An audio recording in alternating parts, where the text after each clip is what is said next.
Rais wa Marekani Bwana Donald Trump amesema atapeleka wanajeshi 5,000 nchini Poland. Mawaziri wa mambo ya nje wa nchi wanachama wa Jumuiya ya Kujihami ya NATO wamekutana mjini Helsingborg, Sweden, na muda mfupi kabla ya kuanza mkutano, Marekani imetangaza kuwapeleka wanajeshi wengine 5,000 nchini Poland.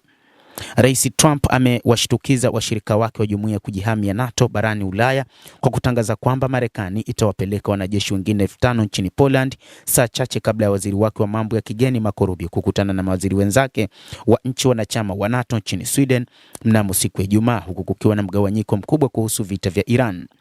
Trump amesababisha vichwa kuzunguka vya mawaziri wa mambo ya kigeni wa nchi wanachama wa NATO waliokusanyika katika jiji la Helsingborg nchini Sweden mara alipoitangaza hatua hiyo ya kuwapeleka wanajeshi wengine 5,000 nchini Poland, jambo ambalo linaonekana kuwa amegeuza msimamo wa awali wa serikali yake, ambapo mpango huo wa kupelekwa kwa wanajeshi nchini Poland ulikuwa umesitishwa. Kwa upande wake, waziri wa mambo ya nje wa Poland Radek Sikorski ameelezea furaha ya nchi yake juu ya uamuzi wa Rais Trump wa kupeleka wanajeshi 5,000 wa Marekani nchini Poland, na amesema sifa ya Poland kama nchi inayoweka uzito kwenye masuala ya ulinzi imesaidia kufikiwa hatua hiyo na Marekani. Mabadiliko hayo ya kushangaza yamefanywa na Trump baada ya wiki kadhaa ambapo rais huyo wa Marekani aliwakosoa vikali wanachama wa NATO kwa kutofanya lolote kusaidia kampeni ya kijeshi ya Marekani na Israel dhidi ya Iran. Trump amesema anafikiria kujiondoa kutoka kwenye muungano huo wa kijeshi, na amehoji kama Marekani inalazimika kuheshimu makubaliano ya ulinzi wa pande zote. Wasiwasi wa Ulaya kuhusu mtazamo wa Trump kuelekea NATO pia umeongezeka mwaka huu wa 2026, na hasa baada ya Trump kushinikiza juu ya kuinunua Greenland ambayo ni eneo la mwanachama wa NATO Denmark.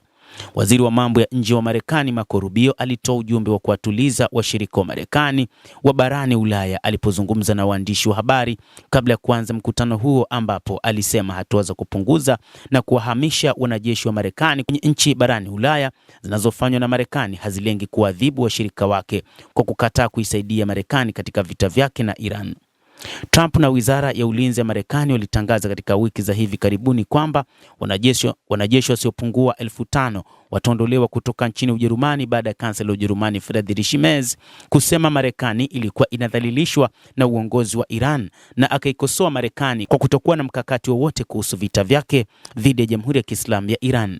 Waziri wa mambo ya nje wa Marekani Marco Rubio anapohudhuria mkutano wa mawaziri wa mambo ya kigeni wa nchi wanachama wa NATO nchini Sweden mnamo Ijumaa, maafisa wakuu wa Wizara ya Ulinzi ya Marekani Pentagon wanatarajiwa kutoa taarifa kwa muungano huo wa mataifa 32 kuhusu mipango ya jeshi la Marekani na wajibu wake wa ulinzi barani Ulaya kwenye makao makuu ya muungano huo mjini Brussels.